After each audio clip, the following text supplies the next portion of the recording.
منسق مظبوط. كلمة كن، ادي الكاف نون،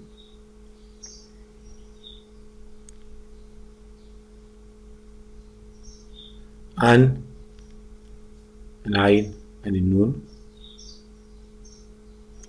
المسافات يا جماعة بحاول المسافات تكون ايه، متساوية بين المقاطع وبعضها، بين المقاطع وبعضها.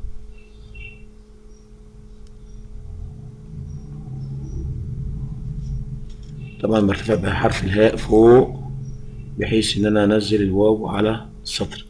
طبعا مقطع، اتفقنا ان قطع خط رقعة ترفع فوق زي ما انت عايز بحيث ان علاقة السطر بالحرف الاخير تكون مظبوطة. همومك، طبعا ميم كاف آيات.